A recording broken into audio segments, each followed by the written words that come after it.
반갑습니다, 여러분. 할렐루야. 미세먼지 때문에 목이 좀 상태가 좋지 않습니다. 나만 그렇진 않겠지만 좀 또박또박 하나님 말씀 전할 수 있도록 최선을 다하겠습니다. 오늘 대표기도회 성도님이 기도해 준 것처럼 하나님 말씀을 기반해서 하나님 말씀만 전하는데 부족함이 없도록 하겠습니다. 먼저 기도하겠습니다. 하나님 아버지 감사합니다. 5월의 하늘은 참으로 아름답고 너무도 좋습니다. 하나님께서 창조하신 이 땅에서 우리가 누리며 살고 있는데 오늘도 하나님께 감사의 예배를 드리기를 원합니다. 특별히 주님, 오늘이 부부의 날인지 모르고 설교를 준비했습니다. 가정 예배를 주님 앞에 올려놓고 기도로 나아가기를 원합니다. 주님, 저희 입술을 주장하여 주시고 우리 성도들 마음밭에 가정이 얼마나 소중한 것이며 믿음과 기도로 어떻게 가정 예배를 드릴 것인지 오늘 도전받고 결심하는 귀한 은혜의 시간이 될 수 있도록 성령님께서 인도하여 주시옵소서. 모든 말씀을 오직 주님께 의탁하오며 우리 주 예수 그리스도의 거룩하신 이름으로 간절히 기도하옵나이다. 아멘. 네. 먼저 찬양 하나 하겠습니다. 이 믿음도 없구세라. 찬양하겠습니다. 여러분, 우리는 믿음으로 모인 한 가족입니다. 네. 여기에 모인 우리 다 같이 찬양하겠습니다. 1절만 하겠습니다.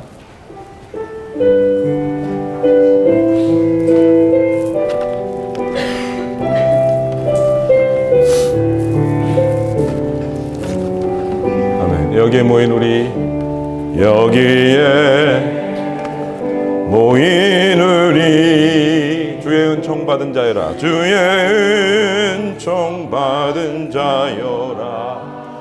주께서 이 자리에, 주께서 이 자리에 함께 계심을 아노라. 언제나 주님만을 찬양하며 따라가리니. 아멘. 시험을 당할 때도 함께 계심을 믿노라. 아멘. 이 믿음도 그세라. 주가 지켜주신다. 어두운 밤에도 주의 밝은 빛 인도하여 주신다. 이 믿음도 굳세라. 이 믿음도 굳세라. 주가 지켜주신다. 어두운 밤에도 주의 밝은 빛 인도하여 주신다. 나를 지으신 이가 하나님, 한번 따겠습니다. 연결해서 하나님의 은혜입니다. 반주해주세요.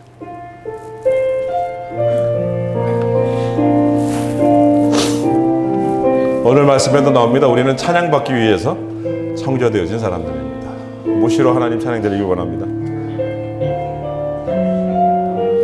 주님 감사합니다. 나를 지어주셔서, 나를 불러주셔서 예배에 참석하게 하셔서 주님 감사합니다. 고백하는 심경으로 찬양드리는 원합니다.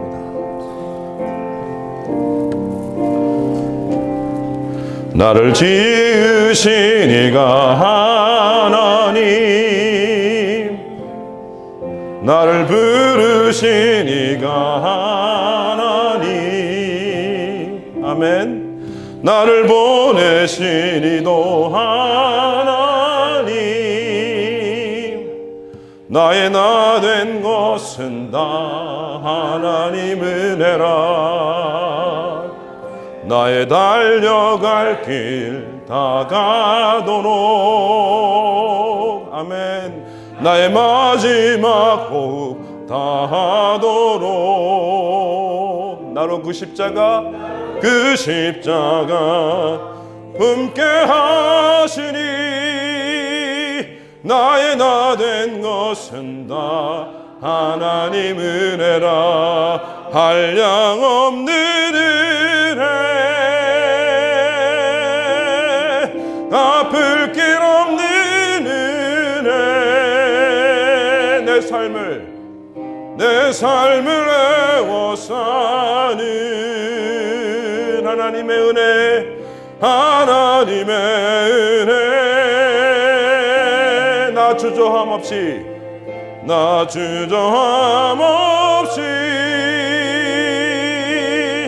그 땅을 밟음도 나를 붙드시는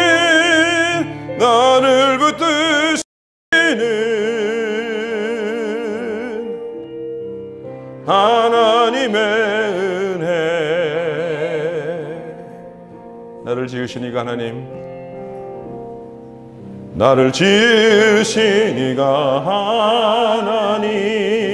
고맙습니다 하나님. 나를 부르시니가 하나님 나를 보내시니도 하나님 나의 나 된 것은 다 하나님의 은혜라. 나의 나 된 것은 다 하나님 은혜라. 하나님 은혜에 감사하는 박수 한번 치겠습니다. 할렐루야. 오늘 가정예배라는 제목으로 여호수아 24장 15절 말씀으로 말씀을 전할 텐데요. 그 전에 우리 2017년도 순복음 경향교회의 암송이 두 가지가 있습니다. 마태복음 13장인가요? 네, 하고 그 다음에 그리스도 제자의 자격에 해당되는 것인데 이제 가정예배 시작하시면 암송도 같이 하세요. 9월 달에 이제 합니다. 누가복음 14장 26절 말씀. 그리스도 제자의 자격의 우선순위입니다. 무릇 내게 오는 자가 자기 부모와 처자와 형제와 자매와 및 자기 목숨까지 미워하지 아니하면 능히 나의 제자가 되지 못하고. 누가복음 14장 26절 말씀이고요. 그리스도 제자의 자격 우선순위에 누가복음 9장 23절 말씀은 또 이렇게 말씀합니다. 또 무리에게 이르시되 아무든지 나를 따라오려거든 자기를 부인하고 날마다 제 십자가를 지고 나를 좇을 것이니라.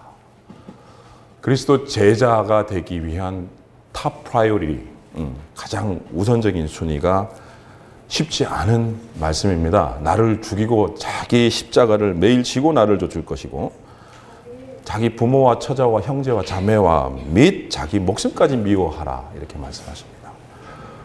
가정 예배를 위해서 이 말씀을 인용하는 이유는 가정에서 예배가 회복되고 가정에서 하나님을 믿음과 기도로 경외하지 아니하면 공예배 소용이 없을 수도 있습니다, 여러분.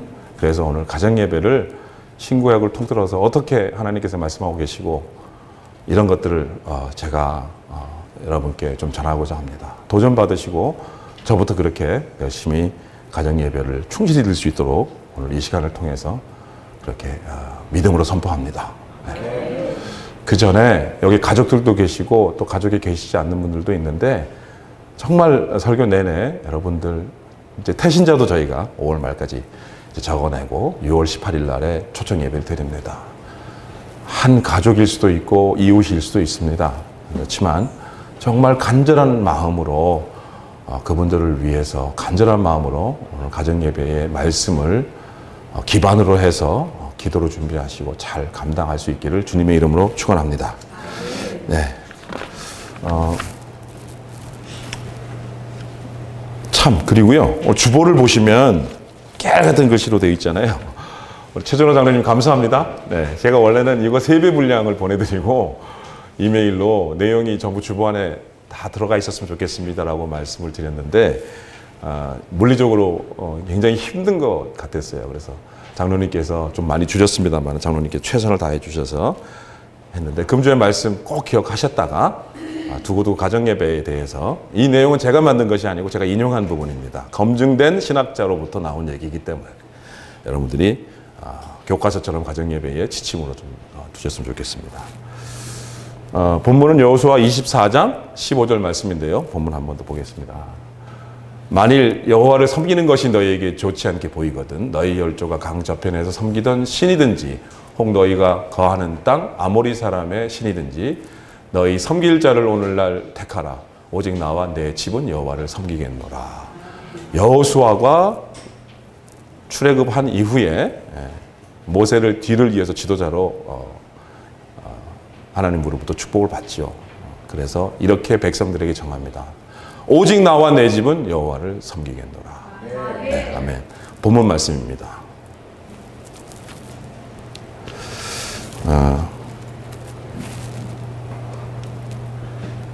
주본 맨 밑에 보면 가정예배 잔 앙리 마흘레 드바이네라는 분이 쓰신 설교문에 근거한 것인데요. 이분입니다. 이분이죠. 아주 보수적으로 생기셨죠. 1794년에서 1872년까지 여기 스위스 제네바에서 태어나셨어요. 프로테스탄트 미니스터다라고 되어 있고요. 교회 개혁 역사를 저술하신 아주 유명한 역사학자입니다. 옆에 있는 장면이고요. 이게 이제 굉장히 중요한 교회 그 개혁에 관련된 히스토리 5권으로 되어 있습니다. 저자입니다.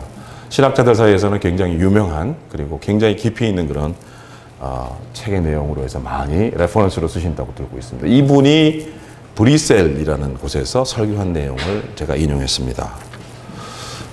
벨기에의 수도죠. 잘 아시다시피 벨지움뿐만 아니라 동유럽은 굉장히 지금 혼탁한 그런 삶을 살고 있습니다. 복지도 잘 돼 있고 굉장히 잘 사는 나라도 알고 있지만 영적으로는 굉장히 타락한 그런 나라들로 저희들이 인식하고 있습니다. 어쩌면 이분이 1800년대에 브뤼셀에서 가정예배의 중요성을 설교하신 것이 미래를 바라보고 그렇게 설교하신 것이 아닌가 싶은 생각이 듭니다. 오늘날 우리에게 주시는 주님이 주시는 말씀으로 그렇게 저희가 받아들이고 도전받았으면 좋겠습니다. 말씀을 쭉 제가 파워포인트 정리를 했는데요. 먼저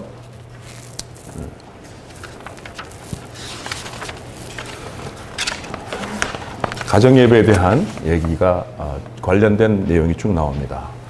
나는 의인의 죽음같이 죽기를 원하며 나의 종말이 그와 같기를 바라도다. 민수기 말씀입니다. 민수기는 여러분 잘 아다시피 영어로 넘버스라고 하고요. 구약시대의 얘기입니다. 우리가 이미 이게 말씀으로 제가 말씀드렸습니다만은 우리가 의인의 죽음같이 죽기를 바란다면 의인처럼 살아야 됩니다. 의인처럼이 아니라 의인의 삶을 살아야 되는데요. 하나님께서는 지난주에 우리가 2부 예배 때 우리 조양재 성도님께서 간증하는 시간에 그런 얘기 하셨었어요. 누가복음에 보니까 하나님께서 십자가에 못 박혀 돌아가실 때 양편에 진짜 죄 지은 강도들이 매달리죠. 근데 한편에 있는 강도가 당신은 죄도 없는데 이렇게 매달려서 돌아가십니다라고 하니까 주님이 그의 마음을 긍휼히 여기시고 네가 오늘 나와 함께 낙원에 있으리라 라고 말씀하신다. 이렇게 얘기 나와 있습니다. 여기 누가복음 23장 43절이죠. 저기 나와 있는 오늘 내가 나와 함께 낙원에 있으리라. 여기 내는 강도입니다. 하나님은 당신의 주권적인 권능을 나타내시려는 목적 때문에 설령 믿음의 생활을 끝까지 하지 않았다고 하더라도 그의 마음을 보시고 전적으로 긍휼히 여길 자를 긍휼히 여기시는 주님의 은혜로 인하여 우리가 이해할 수 없는 그런 구원을 베풀기도 하십니다. 그러나 이것을 우리가 확신할 수 없습니다. 맨날 죄 짓고 있다가 나중에 죽을 때 내가 알량한 나의 양심으로 하나님 저 구원해 주세요 라고 하면 구원이 될지 안 될지 어떻게 알겠습니까? 확신할 수 없습니다. 그렇지만 하나님은 그것과 상관없이 오늘 내가 나와 함께 낙원에 있으리라 라고 말씀하시면서 강도의 마음을 보시고 그를 구원하셨습니다. 아멘. 아멘. 전적인 하나님의 은혜입니다.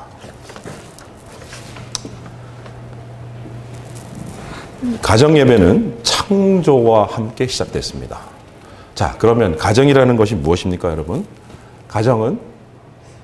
최초의 가정은 누굽니까? 아담과 하와입니다. 창세기 1장 27절 한번 열어보시죠. 창세기 1장 27절입니다. 저는 이렇게 외웠습니다. 빛, 물, 땅 이렇게 첫째 날 빛을 만드시고 둘째 날에 물, 윗물, 아랫물, 아랫공장, 윗공장 이렇게 하셨고 셋째 날에 땅을 만드시고 넷째 날, 다섯째 날, 여섯째 날에 빛, 물, 땅에 해당되는 그 부속물들을 창조하셨습니다. 근데 예전에 설교에서도 그런 얘기가 나왔습니다만은 첫째 날, 셋째 날은 하나님이 기뻐하셨어요. 만드시고 난 다음에. 근데 둘째 날은 기뻐하셨다는 말씀이 없습니다. 담임 목사님께서도 그거에 대해서 설교를 하셨죠. 공중권세 잡은 사탄의 무리들이 거할 곳을 창조하셨기 때문에 하나님 기뻐하지 않으셨다라고 해석을 할 수도 있습니다. 그런데 제가 말씀드리고자 하는 말은 뭐냐면 그때 여섯째 날에 셋째 날 땅을 만드시고 여섯째 날에 남자와 여자를 창조하셨다는 얘기가 나오고 심히 기뻤더라라고 말씀하십니다.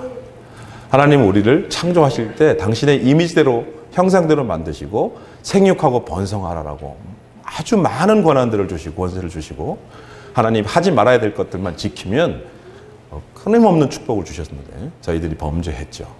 그때 아담을 만드시고 아담의 갈비뼈를 취해서 하와를 만드셨는데 그것이 최초의 가정입니다.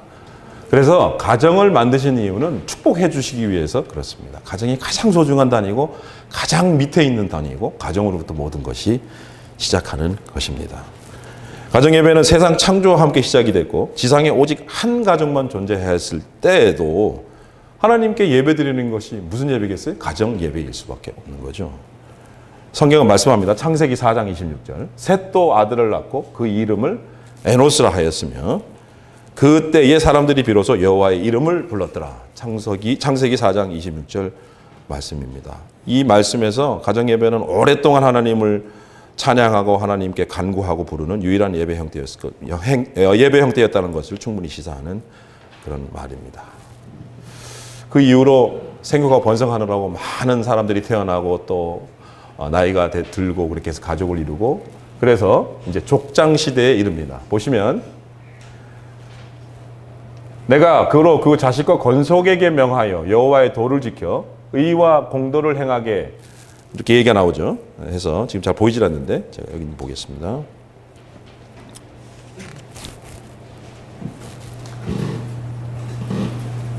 행하게 하려고 택하였나니 이는 나 여호와가 아브라함에게 대하여 말한 일을 이루려 함이니라. 믿음의 조상 중에 아브라함을 뺄 수가 없습니다. 많은 무리들을 이제 온 땅에 편만하게 그렇게 분포가 되고 족장 시대에도 아브라함을 통해서 이런 말씀하십니다. 내가 그 자식과 건속에게 명하여 여호와의 도를 지켜 의와 공도를 행하게 하려 하신다. 그리고 그렇게 하기 위해서 택하였다. 가정 예배에서부터 시작되는 것입니다. 제가 화면을 하나 보여드리겠습니다. 뭔 것 같습니까? 중간에 있는 흰 수염이 덥숙한 저분이 아브라함입니다. 네. 성경의 기초에서 어느 분이 그림을 그렸습니다. 성화로 제가 보는데요. 여기 아브라함이시고요. 아브라함에 보면은 마물의 상수리 수풀 나무 이런 얘기가 나오죠. 이게 마물의 상수리 나무인 것 같습니다. 장막이 있고요. 거기에서 지금 제단에서 제물을 태우면서 지금 번제를 드리는 것 같습니다. 가족들이 무릎 꿇고서 기도하고 있습니다. 족장시대의 가정예배의 모습을 제가 보여드렸습니다. 성경은 족장시대에도 뜨거운 햇볕 아래에서 아브라함이 자신의 장막문 앞에서 앉아서 또 서서 기도하고 그 자식과 건속에게 하나님의 도를 지키고 의와 공도를 행하게 하는 그런 예배의 모습을 보여주신 것입니다. 특별히 가정예배는 모세에 의해서 제정되었습니다. 그리고 여러 가지 지침들을 세웠는데요. 잘 아시는 믿음의 선조 모세는 장엄한 성막도 만들고 그렇지만 가정예배도 계속해서 드렸습니다. 그 지고한 그 성막과 더불어서 어쩌면 가장 최소 단위인 가정에서 하나님의 말씀을 상고하고 하나님께 감사를 드렸습니다. 그래서 신명기 6장 6절 7절 말씀입니다. 신명기 6장 6절 7절 가보겠습니다.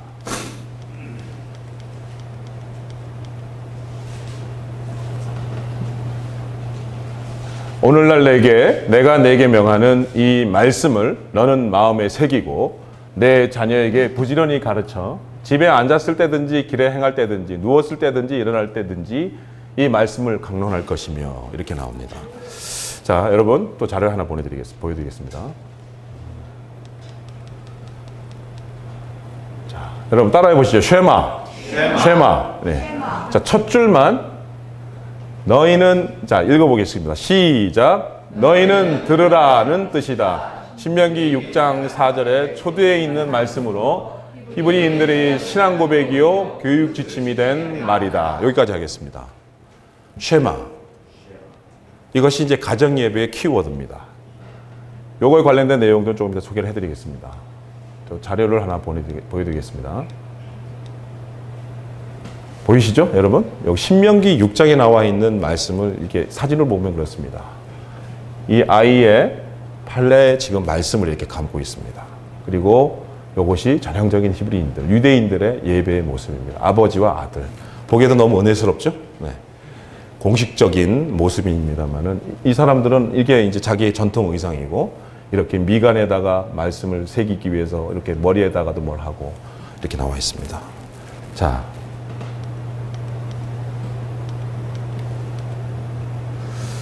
신명기 6장 4절에서 9절 말씀을 쉐마의 말씀으로 이제 보면 이렇습니다.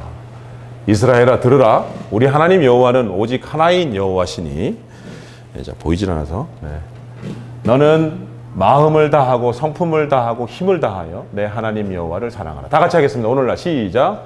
오늘날 내가 너에게 명하는 이 말씀을 너는 마음에 새기고 내 자녀에게 부지런히 가르치며 집에 앉았을 때든지 길에 행할 때든지 누웠을 때든지 일어날 때든지 이 말씀을 강론할 것이며 너는 그것을 내 손목에 매어 기호를 삼으며 내 미간에 붙여 표를 삼고 또 내 집 문설주와 바깥문에 기록할지니라. 신명기 6장 4절에서 9절 말씀.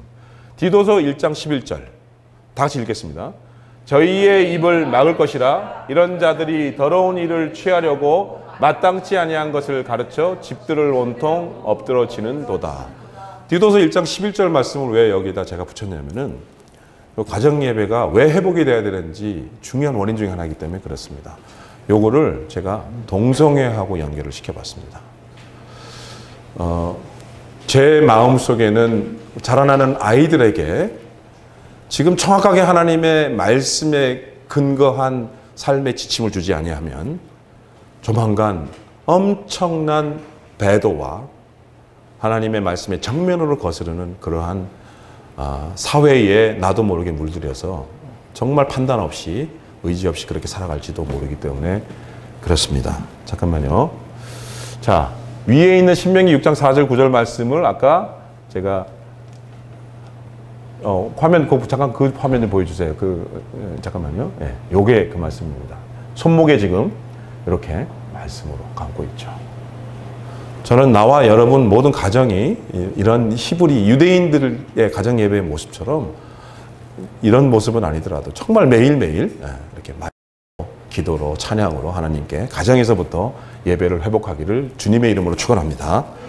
자, 동영상 지금 준비될 수 있겠어요? 네.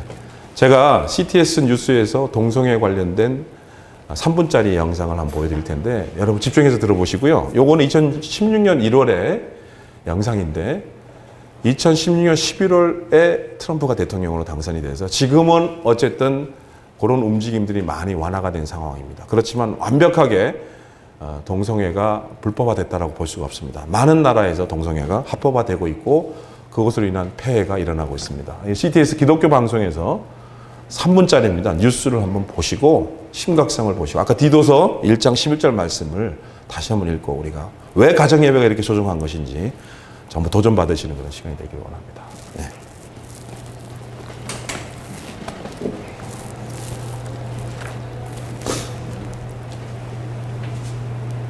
천천히 하시죠. 네.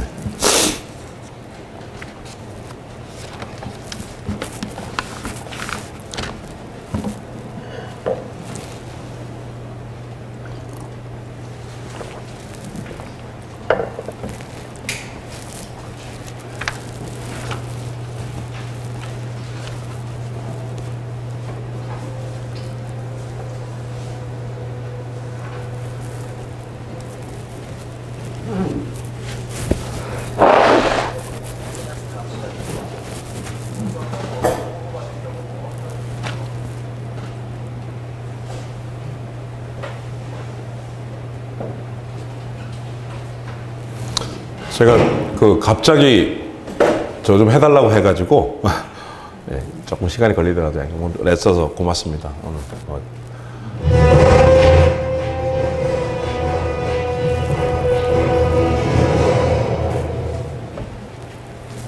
네, CTS 대국민 캠페인 동성애 스탑 시간입니다. 동성애가 법으로 보호받을 경우 어떤 일들이 벌어질까요? 많은 우려에도 불구하고 동성애 합법화를 주장하는 쪽에서는 이러한 우려를 크게 신경 쓰지 않는 분위기입니다. 그래서 동성애가 합법화된 나라들의 상황을 정리해봤습니다. 최대진 기자입니다. 지난해 6월 연방대법원의 동성애 합법화 판결로 인해 동성애가 합법화된 미국의 경우 최근 뉴욕주에서 새로운 인권보호법안이 통과되면서 성전환자를 질환의 호칭으로 불러야 합니다.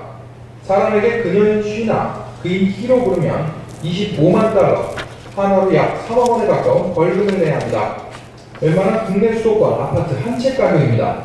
또한 성전환자들의 경우에는 남성, 여성 모두 생물학적 성정체성과 상관없이 자신이 선택한 성정체성에 따라 화장실과 탈의실을 사용할 수 있습니다. 지난해 미국 텍사스에서는 두 곳의 타가소 직원이 여자아이를 남자라고 부르는 것을 거절했다는 이유로 해고를 당하는 사건이 발생하기도 했습니다.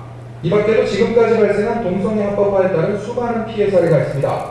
동성결혼식 장소 제공법으로 벌금 13,000달러, 한화로 1,500만 원의 벌금형이 내려졌으며 케빈 코크란 소방서장은 교회에서 사용하는 성경 교재에 동성애가 부정하다고 언급해 지난해 애틀랜타 시장으로부터 해고당했습니다.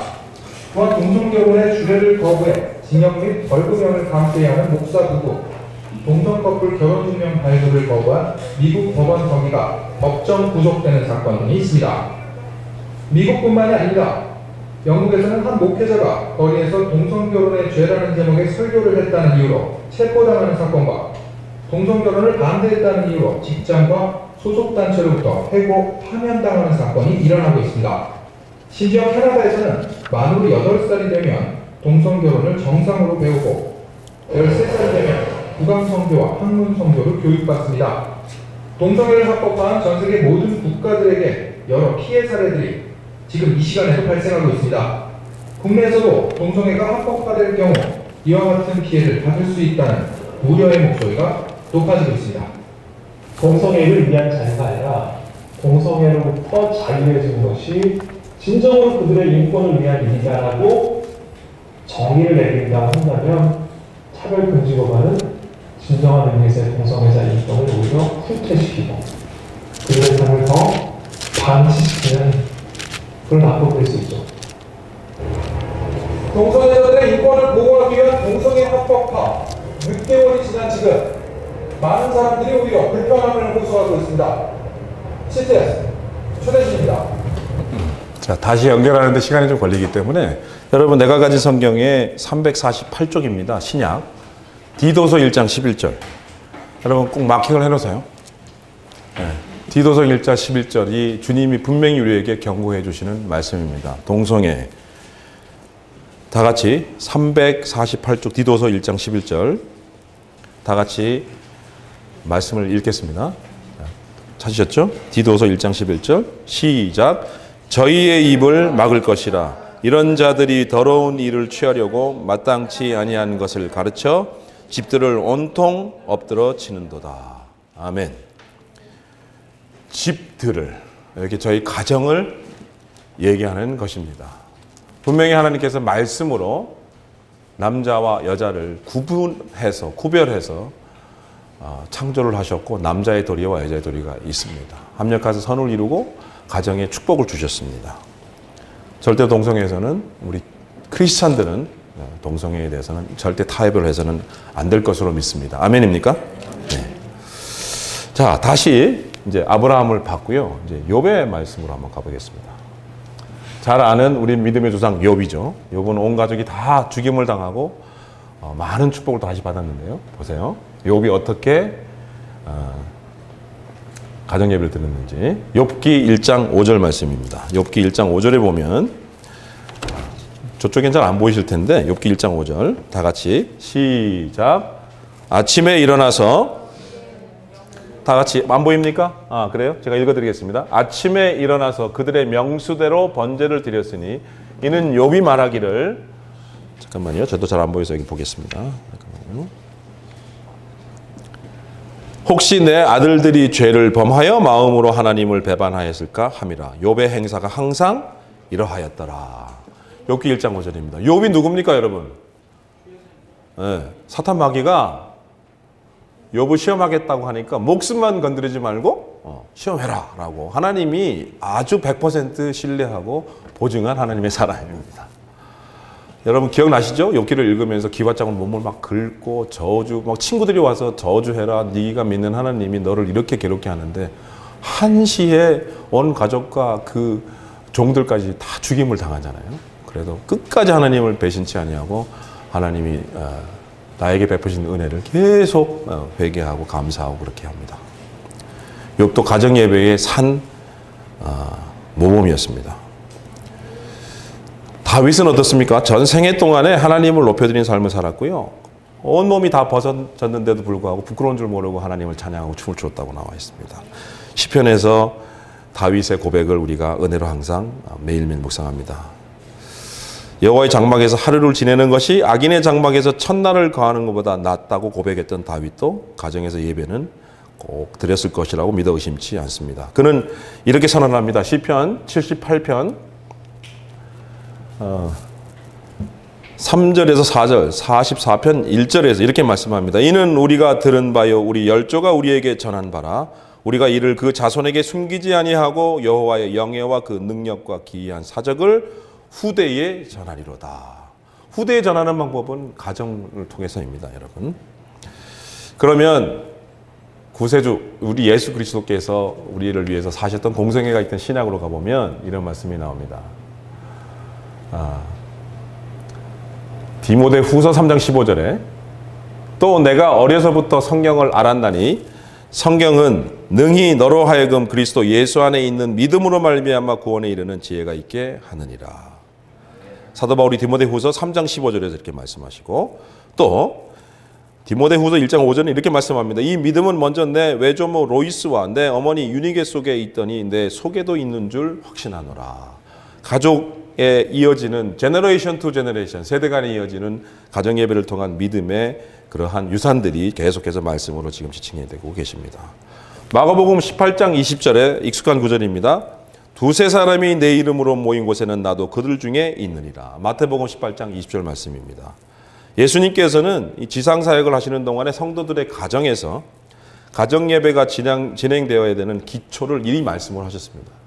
내 이름을 부르짖는 사람이 두세 사람만 있어도 내가 그들과 함께 있느니라. 화면 한번 보여드릴게요. 자, 요건 이제 외국인 경우인데요. 자, 여기 예수님 계시죠? 지금 우리 곁에는 성령님이 계시겠죠? 네.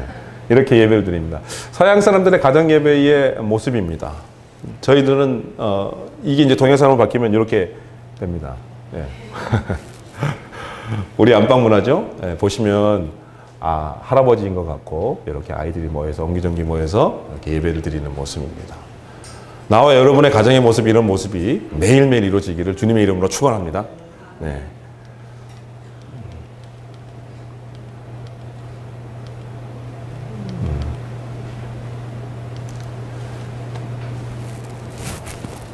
사도 바울이 가정 예배를 권장했습니다. 디모데전서 3장 5절에 보면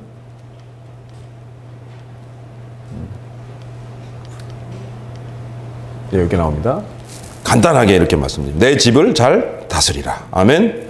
그리고 에베소서 5장 19절에서 21절 말씀을 보면 시와 찬미와 신령한 노래들로 서로 화답하여 너희의 마음으로 주께 노래하며 찬송하며 범사에 우리 주 예수 그리스도의 이름으로 항상 아버지 하나님께 감사하며 그리스도를 경외함으로 피차 복종하라. 에베소서 5장 19절에서 21절 말씀이고요. 에베소서 6장 1절에서 4절 말씀은 이렇게 말씀합니다. 자녀들아 너희 부모를 주 안에서 순종하라. 이것이 옳으니라. 내 아버지와 어머니를 공경하라. 이것이 약속 있는 첫 계명이니 이는 내가 잘되고 땅에서 장수하리라. 또 아비들아 너희 자녀를 노엽게 하지 말고 오직 주의 교양과 훈계로 양육하라. 에베소서 6장 1절에서 4절 말씀입니다. 여기에도 가정예배가 얼마나 중요한지가 나옵니다.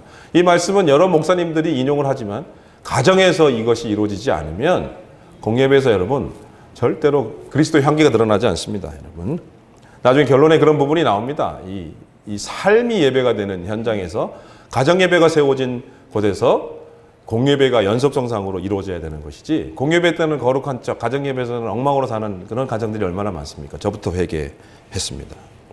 그렇습니다. 보시다시피 구약에서의 족장들의 가정예배, 그리고 초대교회. 자, 초대교회 한번 모습 보겠습니다. 근데 카타콤을 보여드릴 텐데요. 저희는 가보지는 않았습니다. 저는 카타콤입니다, 여러분.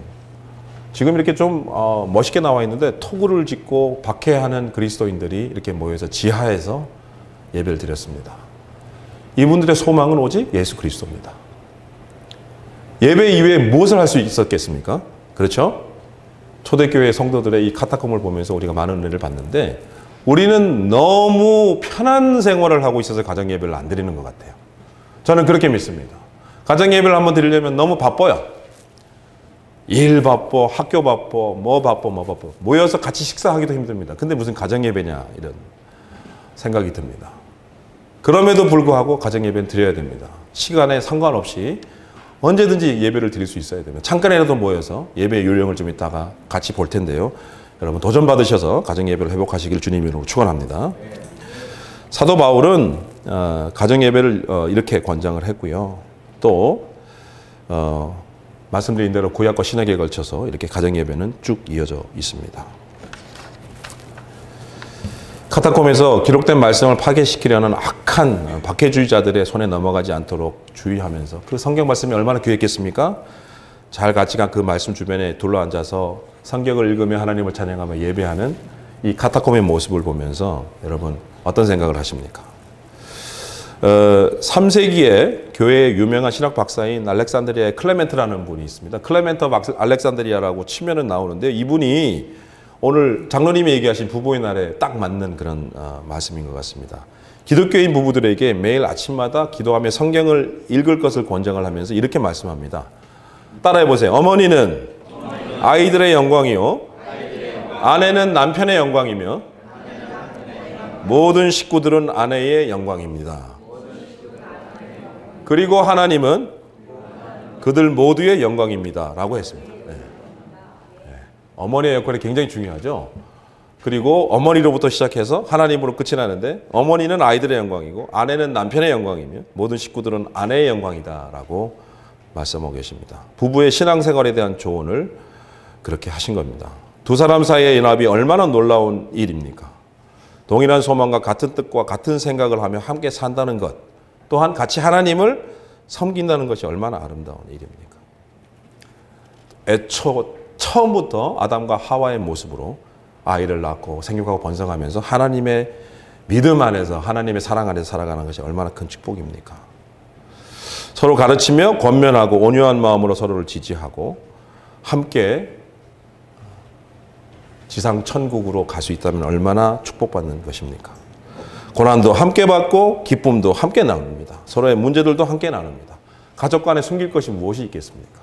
가정이 회복해야 됩니다, 여러분.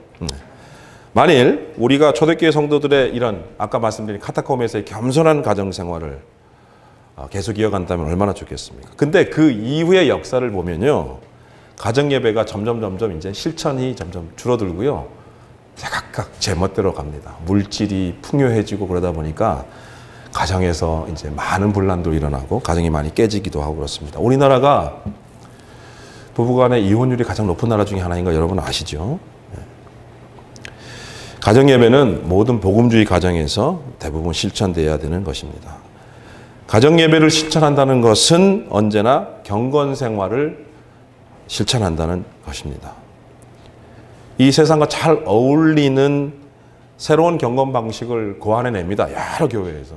중요한 것은 뭐냐면 가정 예배는 하나님께 드리는 것이고, 가족 간의 권면과 교제와 위로를 통해서 하나님께 믿음으로 나아가는 것입니다. 족장들의 장막에서 시작돼서 카타콤과 같은 초대교회 성도들에게 발견되는 이 가정 예배를 보면서 우리 오늘 본문 말씀처럼 여호수아의 말씀처럼 오직 나와 내 집은 여호와만을 섬기노라라고 결단하시는 저와 여러분이 되시기를 주님 이름으로 축원합니다.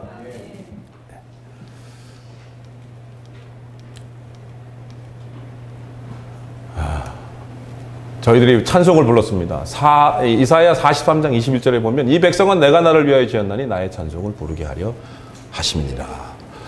기도와 말씀과 찬송, 찬양은 뗄래야 뗄 수 없는 하나님을 향한 경건한 삶의 삼박자입니다. 좋은 가정을 형성하게 하는 것은 복음이라는 것에는 전혀 이의를 달 사람이 없습니다. 그러면 골로새서 3장 16절에 이렇게 말씀합니다. 모든 지혜로 피차 가르치며 시와 찬미와 신령한 노래를 부르며 마음의 감사함으로 하나님께 찬양하고. 골로새서 3장 16절 말씀. 야고보서 1장 22절 말씀은 너희는 도를 행하는 자가 되고 듣기만 하여 자신을 속이는 자가 되지 말라라고 얘기하셨고요. 잠언 15장 8절에서 9절 말씀은 보이질 않으니까 제가 읽어드리겠습니다. 악인의 제사는 여호와께서 미워하셔도 정직한 자의 기도는 그가 기뻐하시느니라. 악인의 길은 여호와께서 미워하셔도 의를 따르는 자는 그가 사랑하시느니라 라고 말씀하고 계십니다. 너무도 익히 잘 알고 있는 말씀이지만 이게 가정예배하고 연결을 하면 여러분들 모두에게 정말 도전이 되는 그런 말씀드립니다. 말씀드린 대로 족장시대 사람들이 많아지고 초대교회 성도들, 그 다음에 그 이외에도 많은 성도들이 교회를 세우고 교회에서 예배를 드리면서 가정예배가 공예배로 발전을 합니다. 근데 여러분, 이제 우리가 지금 드리는 공예배를 저희들이 한번 묵상해 봅시다. 아이들이 여기 같이 앉아 있습니다. 근데 실제로 공예배를 통해서 아이들이 혼란스러워하는 경우가 많습니다. 어른 예배로 설계가 되어 있기 때문에 때에 따라서는 목회자의 말씀이 좀 어렵게 느껴질 수도 있습니다. 그래서 주일학교를 하기도 하고, 그래서 주일학교 선생님들도 정말 정성을 다해서 아이들에게 가르쳐야 됩니다. 공예배에서 줄 수 없는 것을 그 주일학교, 또 아이들의 맞춤형으로 되어 있기 때문에 거기에 지금 사역하시는 부교육자 여러분들에게 주님의 은혜와 지혜가 풍성하시기를 주님의 이름으로 축원합니다. 그래서 아이들에게 공예배가 줄 수 없는 것은 가정예배에서 충분히 믿음과 경건의 삶을 정말 체휼하고 마음에, 그리고 아이의 피부에 각인이 돼 있어서 공예배는 가정예배의 연속선상에 있다는 것을 그 아이들로 하여금 보이게 해야 되는 것이 부모의 의무라고 생각을 합니다. 여러분의 자녀들은 여러분의 손에 맡겨진 묘목이라고 표현을 했습니다. 여러분의 집은 그 묘목들이 잘 자라나야 되는 배양소 같은 곳이기 때문에 부모된 우리들, 여러분들은 그 배양소의 정원사들인 것입니다. 정성껏 가꿔야 열매를 맺고 예쁜 꽃이 되는 것과 마찬가지입니다. 아이들에게 그냥 건성으로 주님을 가르치는 그런 일이 없었으면 좋겠습니다.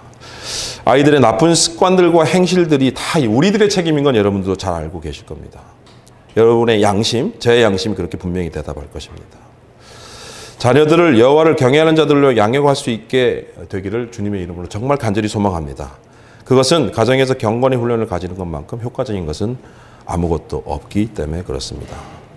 공예배는 아이들에게 크게 다가온 일이 많지 않고요. 또 아이들이 식구들과 함께 가정에서 친밀한 예배를 하는 것만큼 충분히 흥미를 가질 만한 그런 기회도 많지 않습니다. 또 잘 이해도 안 되고 어떤 경우에는 기계적으로 암송하듯 배우는 그런 신앙생활을 공예배를 통해서 하는 경우도 있습니다. 그래서 숙제처럼 주일날 예배를 드리러 가는 것처럼 보일 수도 있습니다.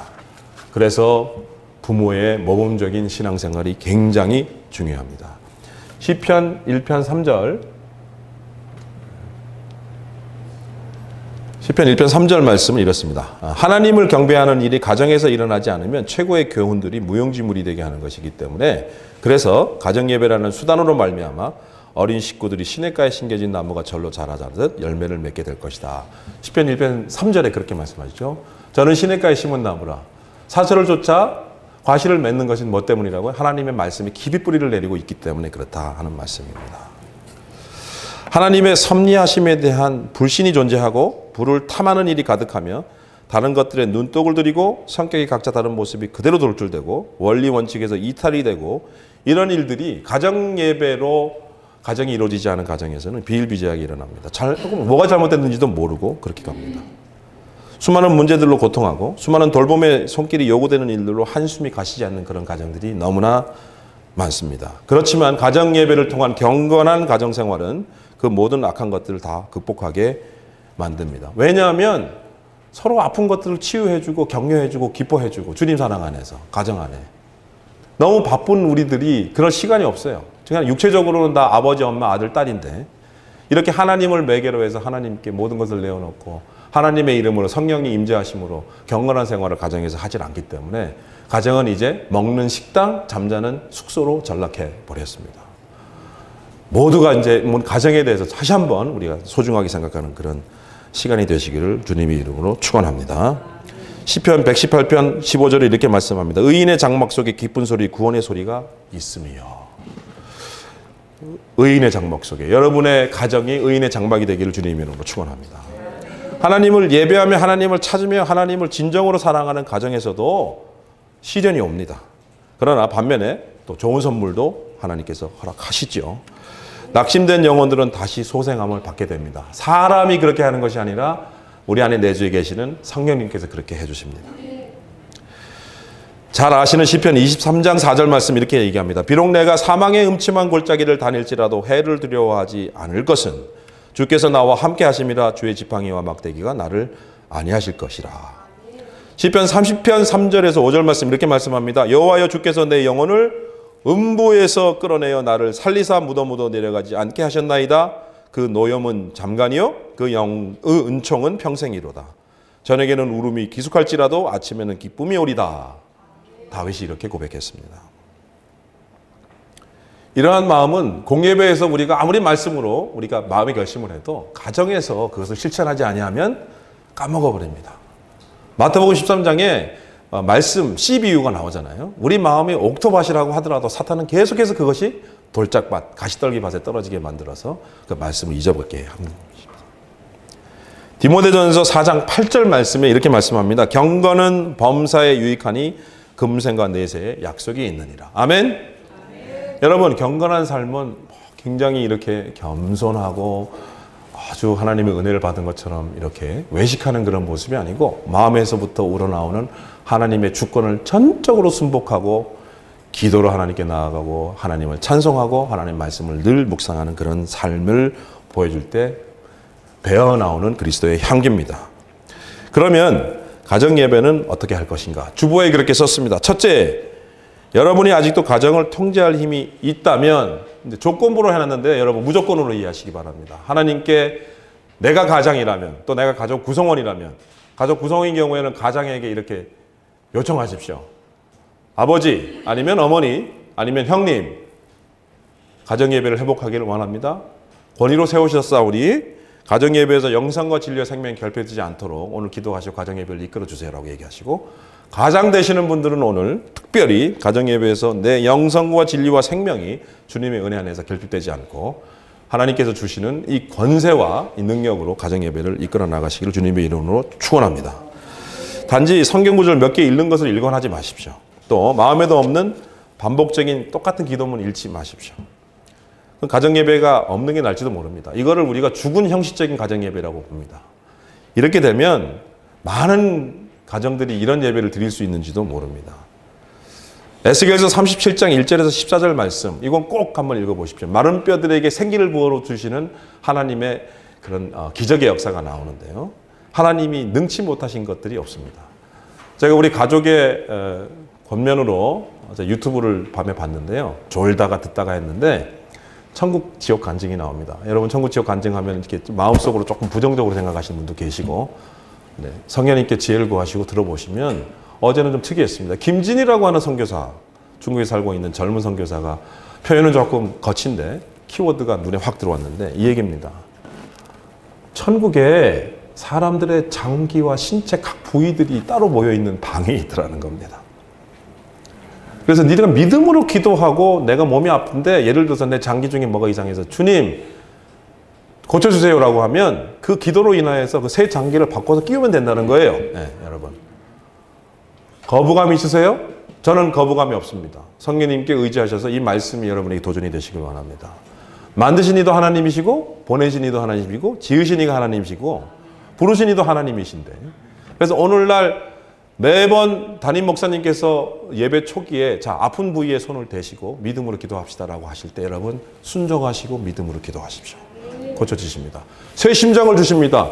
의학적으로 보면요, 심장을 꺼내서 다시 이식하려면 얼마나 많은 의학적인 트리트먼트가 필요한지 아시죠?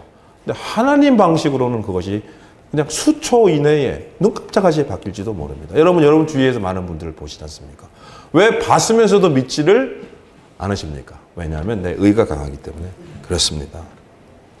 제가 드리고자 하는 결론은 뭐냐면 이런 모든 것들이 믿어지려면 공예배로는 부족하다는 것입니다. 가정에서 아이들에게 끊임없이 주님의 말씀으로, 기도로, 그리고 교제를 통하여서 하나님과 친숙하게끔 만들어 주셔야 하는 것입니다. 가정예배는 풍성한 삶을 살고 싶어하는 가련한 심령의 소유자들이 모여서 예배를 드리는 것입니다. 너무 잘난 사람이 많으면 가정예배는 산으로 갑니다. 서로 변론하고 따지고 네가 옳다 정지하고 판단하는 시간이 되면 차라리 드리지 않는 것이 더 나을 수도 있습니다. 가정예배는 선택사항이 아닙니다. 의무사항으로 여겨야 됩니다. 그리고 내가 너무 부족하다, 나는 죄인이다 라는 겸손한 마음으로 온 가족이 모여야 됩니다. 마태복음 5장 6절에 이렇게 말씀합니다. 의에 줄이고 목마른 자는 복이 있나니 저희가 배부를 것이며. 가정예배는 모두가 마태복음 5장 6절에 나오는 말씀처럼 의에 줄이고 목마른 자들이 드리는 예배가 되기를 축원합니다.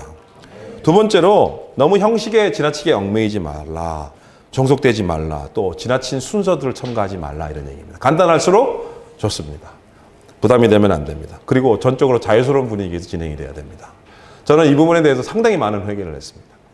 이거를 예배를 인도하는 사람이 자기 입맛대로 해가지고 뭐 은혜 안 받으면 막 화내고 이런 경우가 생길 수도 있습니다.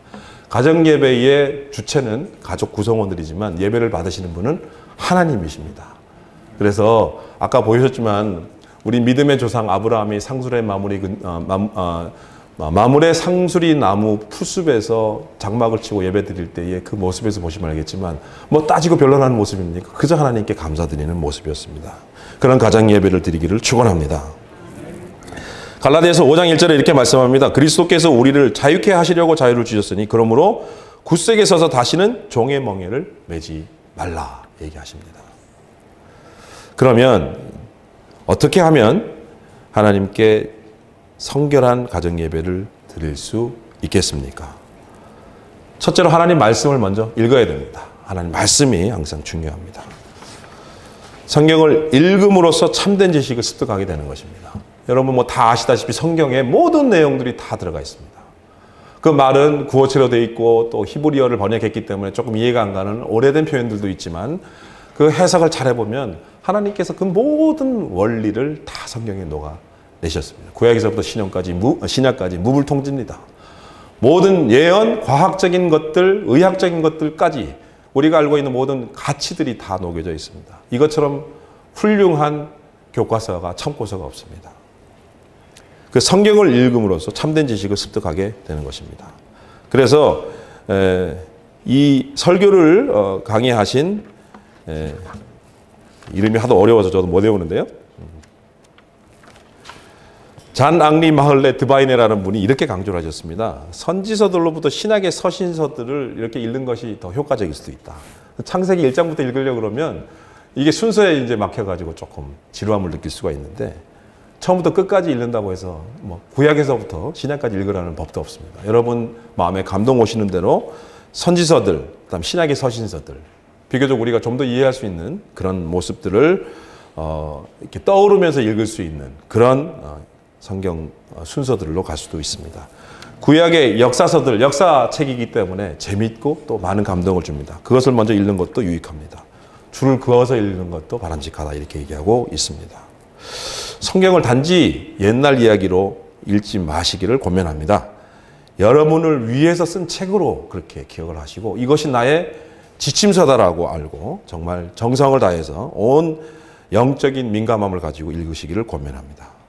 사사기 55장 10절에서 11절 말씀에 이런 말씀이 있습니다. 비와 눈이 하늘에서 내려서는 다시 그리로 가지 않게 토지를 적시어서 싹이 나게 하며 열매가 맺게 하며 파종하는 자에게 종자를 주며 먹는 자에게 양식을 줌과 같이 내 입에서 나가는 말도 헛되이 내게로 돌아오지 아니하고 나의 뜻을 이루며 나의 명하에 보낸 일에 형통하리라. 아멘. 가정예배에서는 말을 하되 아주 신중하게 주님이 주시는 감동을 말을 하기를 원합니다. 가족이라고 해서 막말하시면 안 됩니다.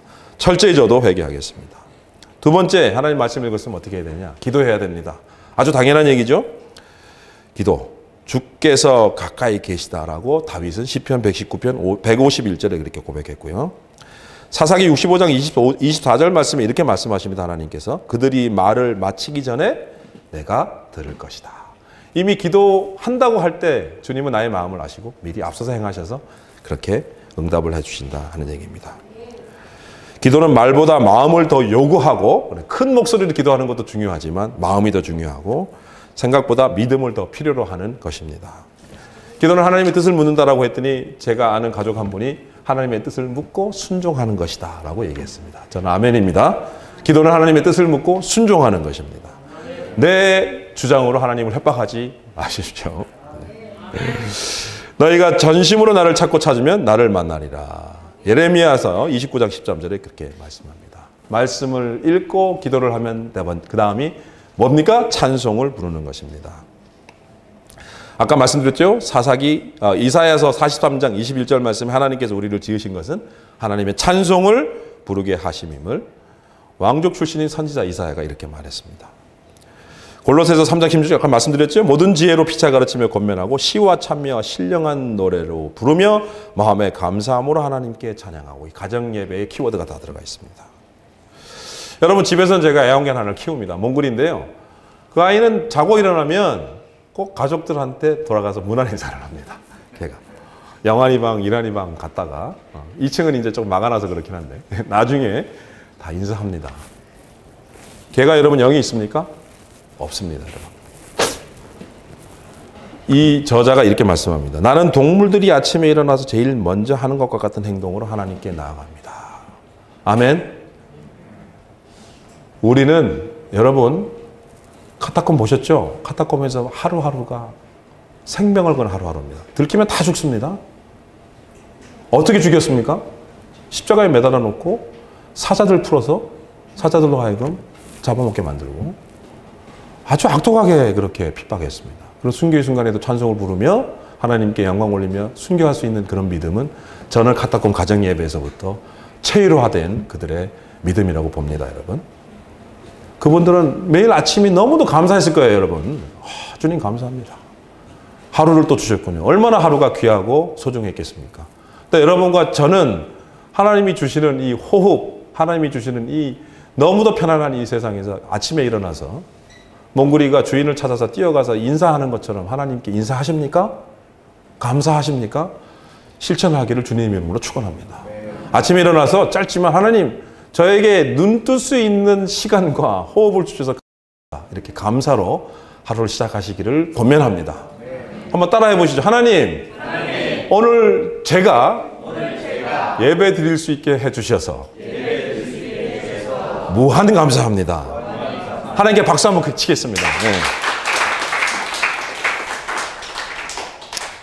경건치 않은 부모들이 자녀들이 방탕한 길로 나아가게 될 때에 어쩌면 주일 저녁이 가장 고귀하고 성결한 축복의 시간이 될 수 있습니다. 얘기는 뭐냐면 정해진 시간에 예배를 드리는데요. 가정 예배를. 공예배 후에 공예배 때 나눠진 말씀을 가지고 묵상해도 좋고 옵션입니다. 그렇게 해도 좋다 이런 얘기입니다. 식구들이 여호와를 아는 지식 가운데서 자라나도록 훈계해야 합니다. 마지막인데요. 이게 제일 중요한 얘기입니다. 말씀과 기도, 찬양을 했잖아요. 저는 이 말씀을 하면서 엄청 도전을 받았습니다. 제가 맨 마지막 장표 요약을 해서 다시 한번 여러분들에게 상기시켜 드릴 텐데요. 이 모든 것들을 위하여 본질적이고 가장 중요한 것 한 가지를 더 첨가를 해야 되는데 말씀, 기도, 찬양. 마지막 네 번째. 그것은 따라해 보세요. 여러분이 하나님께 예배한 것과 같이 일관성 있게 사는 모습을 보이는 것입니다. 일관성 있게 사는 모습을 보이는 것입니다. 왜 목소리가 작아지세요? 예, 주보에 써 있습니다. 여러분 밑줄 그어 놓으시고 정말 회개하시기 바랍니다. 저도 그렇게 하겠습니다. 하나님 앞에서 보이는 모습과 세상에서 보이는 모습이 다르지 않게 하십시오. 교회에서나 가정에서나 사회에서나 다 동일하게 진실한 사람이 되어야 합니다. 야고보서 1장 22절 너희는 도를 행하는 자가 되고 듣기만 하여 자신을 속인 자가 되지 말라. 또 잠언 15장 8절 9절에 사악한 자의 재물을 여호와께서 가증히 여기시고 의를 따라가는 자는 그가 사랑하시기 때문입니다. 여러분 중에 혹시 가정예배하는 것이 좋은 평판을 얻는다, 뭐 다른 사람이 보기에 은혜롭다, 뭐 이렇게 하기 위해서 가정예배 드린다, 이거 의입니다. 절대 그렇게 해서는 안 됩니다. 부끄러움이 따르는 가정예배라도 하나님이 기뻐 받으시는 가정예배를 드리기 위해서 아까 말씀드린 대로 말씀과 기도와 찬양, 그리고 일관적인 삶의 모습을 가족들 간에 서로 권면하고 격려하시기를 주님의 이름으로 축원합니다. 시대가 바뀌었는데 뭐 가정예배 갑자기 안 드리려니까 핑계 대지 마십시오, 여러분. 특히 가장, 그리고 가정예배를 인도하시는 분들, 오늘 당장 성령님께 은혜를 간구하시고 드리시는 분들은 더욱더 발전시키시기를 주님의 이름으로 축원합니다. 선한 결심을 할 때에 좌절하게끔 사탄 마귀는 계속 또 역사할 것입니다. 가정예배는 반드시 회복되어야 되고 또 기도로 결단하시기를 주님의 이름으로 축원합니다. 마태복음 18장 20절에 예수님께서 두세 사람이 주의 이름으로 모이는 그곳에 항상 함께 하시겠다고 하셨기 때문에 더더욱 가정예배를 회복해야 합니다. 여러분의 심령 속에 오직 살아계시고 참되신 하나님께 제사를 드리는 제단이 세워져 있습니까, 여러분? 여러분이 성경에 말씀하는 것처럼 거룩한 하나님의 성전이심을 알고 계십니까? 하나님의 영이 여러분의 마음에 거하고 계십니까? 또 여러분의 영혼 속에 하나님을 위한 제단이 세워져 있습니까? 고린도후서 6장 14절 16절 말씀입니다. 너희는 믿지 않는 자와 멍에를 같이 하지 말라. 의와 불법이 어찌 함께하며 빛과 어둠이 어찌 사귀며 그리스도와 벨리알이 어찌 조화되며 하나님의 성전과 우상이 어찌 일치가 되리요. 우리는 살아계신 하나님의 성전이라. 아멘. 고린도후서 6장 14절에서 16절에 말씀합니다. 세상에는 죽어야 되고 죄에 져서도 우리는 죽어야 됩니다. 고린도후서 5장 15절 모든 사람을 대신하여 죽으심은 산자들로 하여금 다시는 저희 자신들을 위하여 살지 않고 오직 저희를 대신하여 죽었다가 다시 사신 자를 위하여 살게 하려 합니다. 고린도후서 6장 17절 18절 말씀에 그러므로 주께서 말씀하시기를 너희는 저희 중에서 나와서 따로 있고 부정한 것을 만지지 말라. 내가 너희를 영접하여 너희에게 아버지가 되고 너희는 내게 자녀가 되리라. 전능하신 주의 말씀이니라 하셨습니다. 계시록 7장 4절 말씀에 하나님 보좌 주위에 모인 14만 4천 명의 거룩한 성도들의 얘기가 나옵니다. 12,000명씩 12지파를 곱하면 14만 4천 명입니다. 계시록이 우리에게 주시는 하나님의 시사점은 그렇습니다. 모두가 다 천국에 갈 수 없습니다. 계시록 4장 11절 말씀입니다. 우리 주 하나님이여 영광과 존귀와 능력을 받으시는 것이 합당하시도다. 오직 하나님 앞에 예배드리는 그런 가족들이 가정예배를 회복하기를 주님의 이름으로 다시 한번 축원합니다. 하나님의 백성이 되고 하나님은 친히 저희와 함께 계심을 온 마음으로 받은 가정들이 참으로 행복한 가정이라고 계시록 21장 3절에 말씀하고 계십니다. 마지막으로 오늘 본문 말씀을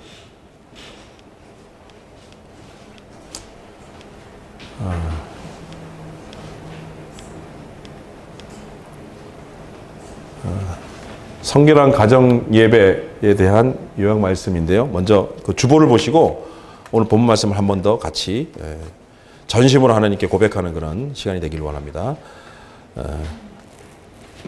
이사야서 여호수아 24장 15절 말씀 주보에 있습니다. 다 같이 시작. 만일 여호와를 섬기는 것이 너희에게 좋지 않게 보이거든 너희 열조가 강 저편에서 섬기던 신이든지 혹 너희의 거하는 땅 아모리 사람의 신이든지 너희 섬길 자를 오늘날 택하라. 오직 나와 내 집은 여호와를 섬기겠노라. 아멘.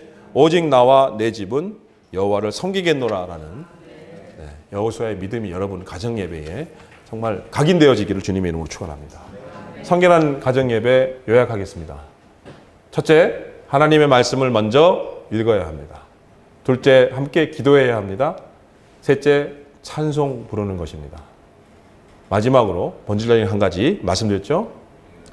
여러분이 하나님께 예배한 것 같이 일관적 있게 사는 모습을 보이는 것입니다. 아멘입니까? 네. 보이는 모습과 세상에서 보이는 모습이 다르지 않게 하십시오.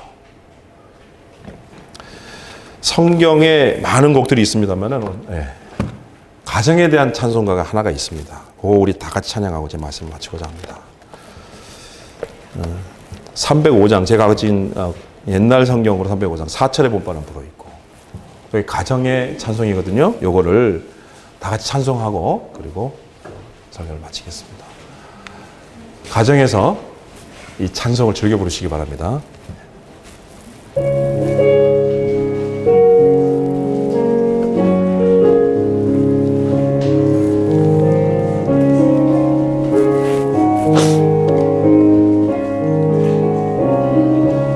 사철에 사천 봄바람 불어있고 아멘. 하나님 아버지 하나님 아버지 모셨으니 믿음의 반석도 든든하다. 우리 집 즐거운 동산이라 우리 집 즐거운 동산이라. 고마워라 임마누엘 고마워라 임마누엘